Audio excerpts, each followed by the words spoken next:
அன்பிற்கினியவர்களே வணக்கம். சுரேஷுடன் ஒரு நிமிடம் நிகழ்ச்சிக்கு உங்களை வரவேற்கிறேன். இப்போ நீங்க ஒரு கற்பனை பண்ணீங்க. ஒரு போலீஸ் ஸ்டேஷன் இருக்குது. அங்க ஒரு படிநிலைகள் இருக்கும் இல்லையா? அதிகார படிநிலைகள். ஒரு கான்ஸ்டபிள் அவருக்குரிய இருக்கும். அப்புறம் அதுக்கு மேல எல்லாமே நான் வரிசையா சொல்லிடுவேன்னு அர்த்தம் இல்ல. ஒரு கான்ஸ்டபிள் இருப்பாரு. அதுக்கப்புறம் ஹெட் கான்ஸ்டபிள், அப்புறம் சப் இன்ஸ்பெக்டர் இவங்கெல்லாம் இருப்பாங்க. அதுக்கப்புறம் ஒரு காவல் நிலையத்துக்கு, ஒரு போலீஸ் ஸ்டேஷனுக்கு இன்ஸ்பெக்டர் இருப்பார். இப்படி இருக்கட்டும். இந்த அமைப்புல இன்ஸ்பெக்டர் அல்லது சப் இன்ஸ்பெக்டர் 2 பேரும் சேர்ந்து ஒரு 4-5 கான்ஸ்டபிளை கூப்பிட்டுக்கிட்டு நீங்க போயிட்டு அந்த குறிப்பிட்ட இடத்துல ஒருத்தர் இருக்கிறாரு, அவரை கைது பண்ணிக்கிட்டு வாங்க அப்படின்னு உத்தரவு கொடுக்குறாங்க. இந்த கான்ஸ்டபிள்ஸ் எல்லாம் போயிட்டு ஒரு ஒரு ஒரு மணி நேரம் அல்லது சில மணி நேரங்கள் கழிச்சு திரும்பி வராங்க. என்னையா நாங்க சொன்ன ஆளை நீங்க கைது பண்ணிட்டீங்களா அப்படி கேட்கறாங்கன்னு வச்சுங்க. ஐயா அவரை கைது பண்ணவே முடியலையே, ஏன் அப்படின்னு கேட்டா, அந்த ஆள் பேசுற பேச்சு மாதிரி இது வரைக்கும் வேற எவனுமே பேசலைங்க. அவர் பேசுற பேச்சு மாதிரி யாருமே பேசலையே, அவர் அப்படி பேசுறாரு, அவர் எப்படி கைது பண்ண முடியும் அப்படின்னு வெறுங்கையோட திரும்பி வந்ததை சொல்றாங்க. அதுக்கு அந்த உயர் அதிகாரிகள் கேட்கிறாங்களாம், நீங்களுமாயா ஏமாந்தீங்க அப்படின்னு கேட்கிறாங்களாம். நீங்களும் வஞ்சிக்கப்பட்டீர்களோ அப்படின்னு. இது அப்படின்னா என்ன அர்த்தம்?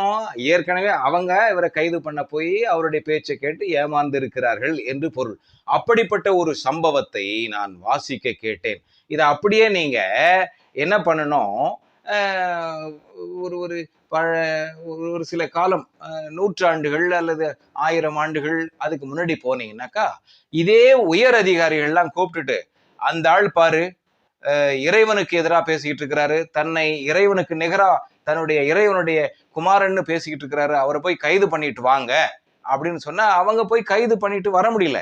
அந்த காவலாளிகள் எல்லாம் ஏன் இந்த மாதிரி பண்றீங்க, ஏன் அவரை கைது பண்ணிட்டு வரலன்னா, ஏங்க இவரு பேசுற மாதிரி இதுக்கு முன்னாடி எவனும் பேசலீங்கன்னு சொல்றது.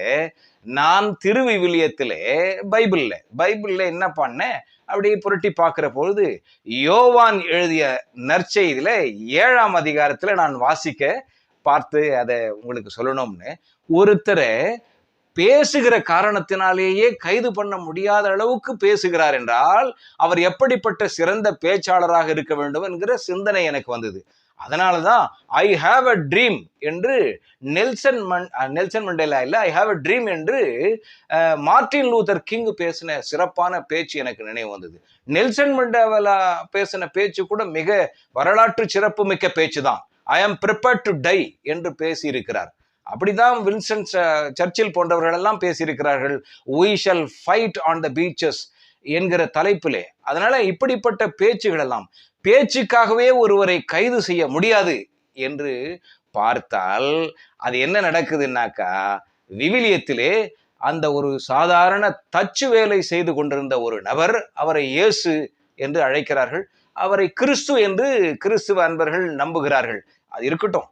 பேச்சின் காரணமாகவே, நல்ல சிறந்த பேச்சாளர் என்பதற்காகவே ஒருவரை கைது செய்ய முடியாத அளவுக்கு ஒரு மனிதன் பேசி இருக்கிறார் என்றால், அந்த மனிதரை நான் நண்பனாக ஏற்றுக்கொள்வதிலே எனக்கு என்ன தடை இருக்கிறது?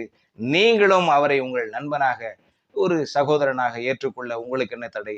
அப்படித்தான் சிஸ்டர் அமல சரோஜினி அப்படின்னு ஒருத்தர் இருக்கிறாங்க. அவங்க ஒரு நூல் எழுதியிருக்கிறாங்க. அதுல இயேசு கிறிஸ்துவனுடைய சகோதரன்னே எழுதியிருக்கிறாங்க. ஏன்னா கடவுளை இவர்கள் அப்பாவா பார்க்கும்போது அவருடைய மகன் அவங்க வழியில இவங்க வர்ற மாதிரி, இயேசு கிறிஸ்துவனுடைய சகோதரன், என்னுடைய பிரதர், என்னுடைய அண்ணன் அப்படிலாம் அவருடைய அவங்க நூல்ல எழுதியிருக்காங்க. ஒரு உயிர் தேடலின் அப்படின்னு ஒரு நூல்ல எழுதியிருக்கிறாங்க அவங்க. அந்த நூல் பேரு ஆங்கிலத்திலே பார்த்தாக்கா the quest of a souls particle அப்படின்னு, ஓர் உயிர் துகளின் தேடல் என்கிற நூல்ல அப்படி எழுதியிருக்காங்க.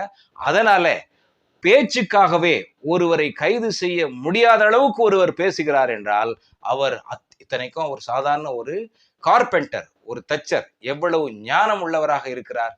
நீங்களும் எடுத்து வாசிச்சு பாருங்க. நான் பொய் சொல்லல. யோவான் எழுதின நற்செய்தியில 7ஆம் அதிகாரத்துல 44, 45, 46 அந்த வசனங்கள்ல பாருங்க. என்னை போலவே நீங்களும் மகிழ்வீர்கள். விடைபெற்றுக் கொள்ளட்டுமா? நன்றி, வணக்கம்.